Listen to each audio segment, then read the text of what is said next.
నమస్కారం, welcome to my channel. ఇదిగోండి, ఇవి మెంతులు జీలకర్ర వేపుకుందాము. కొంచెం దూరగా ఎర్రగేంత వరకు వేపుకుందామండి.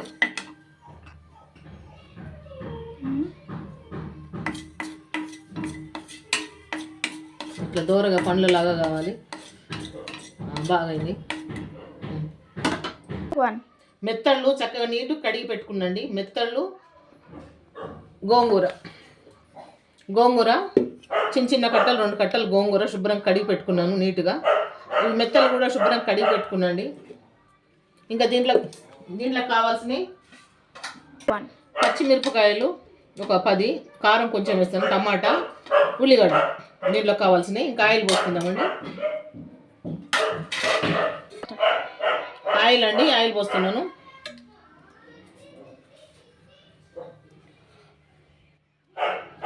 కొంచెం ఆయిల్ ఎక్కువనే పడుతుందండి దీంట్లోకి.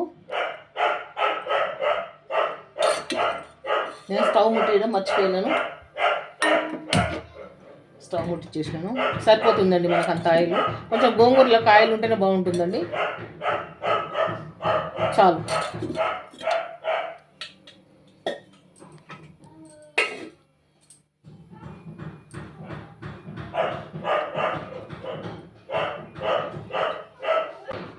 పచ్చిమిరపకాయలు వేద్దామండి.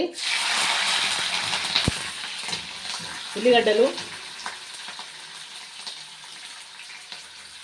పచ్చిమిరపకాయలు వేసేసినా కదా, మంచిగా ఎర్రగా అయిందాక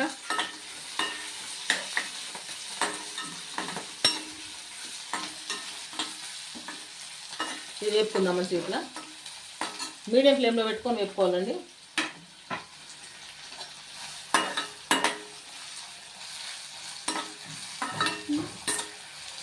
ఇట్లా వేపుకుందామండి. ఇవి ఎర్రగానే కదా. ఇప్పుడు మెత్తళ్ళు వేసుకుందాము నూనెలోనే.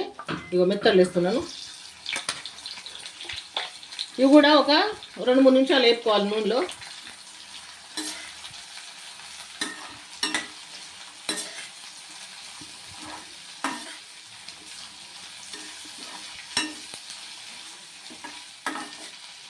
కొంచెం ఆయిల్ తక్కువైనట్టు అనిపిస్తుంది. కొంచెం ఆయిల్ వేస్తానండి నేను. కొంచెం తక్కువ అనిపిస్తుంది ఆయిల్.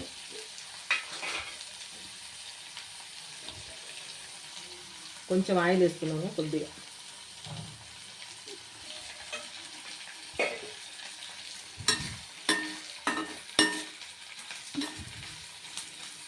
ఈ మంచిగా 2 నిమిషాలు మంచిగా నూనెలో వేగనివ్వాలి మెత్తళ్ళు. అయితే మనకు టేస్ట్ వస్తుంది. గోంగూర కూడా చాలా మెత్తడి గోంగూర తీసుకోవాలండి. అంటే చిన్న గోంగూర తీసుకోవాలి, లేత గోంగూర. అయితే మనకు ఈ కర్రీకి సూపర్ ఉంటుందండి. టేస్ట్ మాత్రం మామూలుగా ఉండదు. సూపర్ అంటే సూపర్గా ఉంటుంది. మనం కట్ చేయాల్సిన అవసరం లేదు. ఆకుల పలంగా వేసేస్తే సరిపోతుంది. చాలా అంటే చాలా బాగుంటుంది.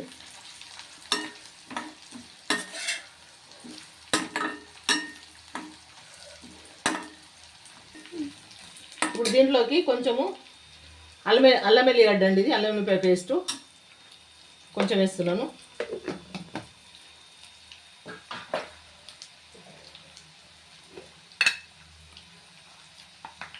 అదేవిధంగా పసుపు. ఇవన్నీ వేసి మంచిగా నీట్గా కలుపుదాము.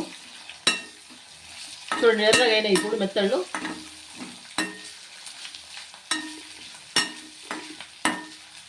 ఎర్రగానే ఈ విధంగా వేపుకోవాలి.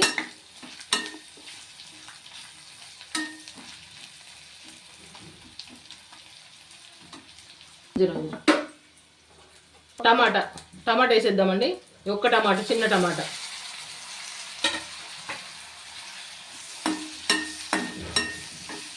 మనకి టమాటా కూడా కొంచెం ఆయిల్లో మగ్గాలి, అయితేనే బాగుంటుంది. మంట మీడియం ఫ్లేమ్లో పెట్టినండి. మీడియం కంటే ఇంకా తక్కువనే పెట్టినాను కొంచెము.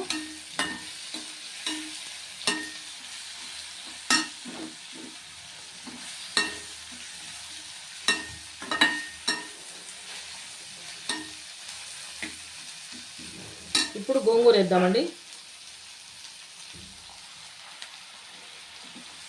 లేత గోంగూర ఇది. ఇట్లే ఉడికిపోతుందండి తొందరగా.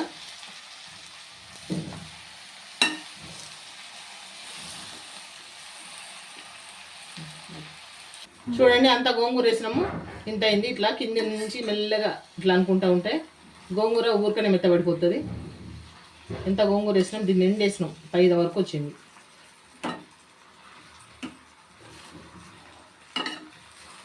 ఇట్లాంటి ఉంటాయి, చాలా టేస్ట్ ఉంటుందండి. గోంగూర మెత్తళ్ళు కాంబినేషన్ సూపర్గా ఉంటుంది. ఇప్పుడు దీంట్లో సాల్ట్ వేద్దాం, ఉప్పు వేసుకుందామండి. ఇగో ఇంతైతే వేస్తున్నా నేను, తక్కువ అయితే చూద్దాం మళ్ళీ. అదేవిధంగా కొంచెం కారం కూడా వేద్దాం. పచ్చిమిరపకాయలు వేసినాం మనము, కానీ కొంచెం కారం వేస్తే బాగుంటుంది. కొంచెం కారం వేస్తున్నా, ఇది చప్పగా ఉంది, కారం ఎక్కువ లేదు.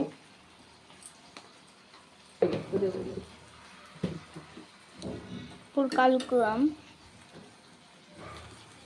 ఇప్పుడు కలిపేద్దామండి. ఇట్లా కింద నుంచి ఇట్లా తీసి కలపాలి.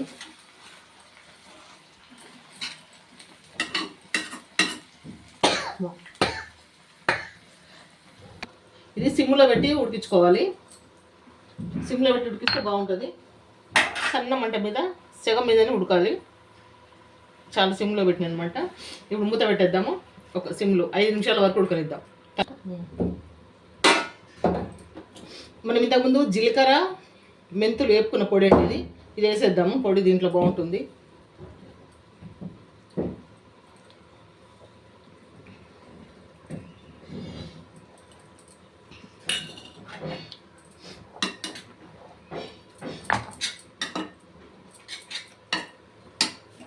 గోంగూర పులుపు కదండి, బాగుంటుంది. పులుపులా మెంతు పొడి వేస్తే చాలా బాగుంటుంది టేస్ట్.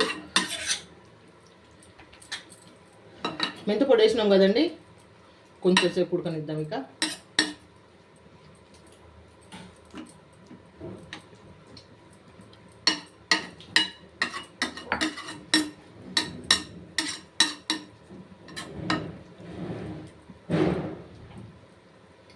ఒక 5 నిమిషాలు.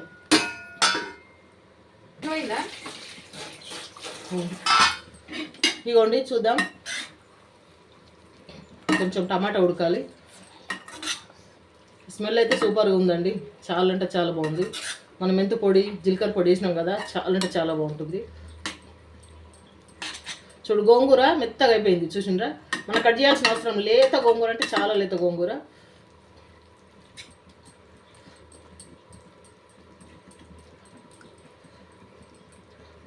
నేను ఒకసారి ఉప్పు కారం చూసుకుంటాను. కొంచెం కారం కూడా సరిపోలేదండి, కారం వేస్తున్నా కొద్దిగా. కారము మరి ఉప్పు కూడా సరిపోలేదు, ఉప్పు వేస్తాను.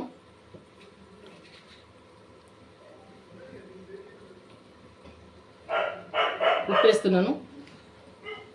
ఇంత పడుతుంది, ఎందుకంటే పులుపు కదా, పడుతుంది.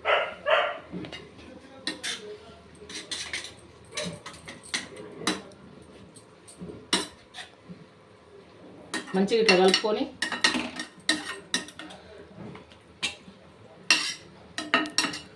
పెట్టేస్తే సరిపోతుంది. ఇట్లా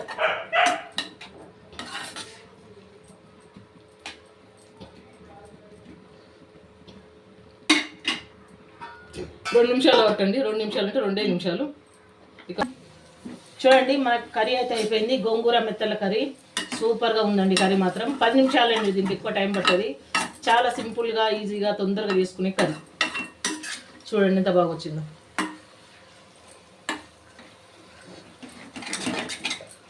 చూస్తున్న ప్రతి ఒక్కళ్ళు ప్లీజ్ లైక్ చేయండి, సబ్స్క్రైబ్ చేసుకోండి ఛానల్ని.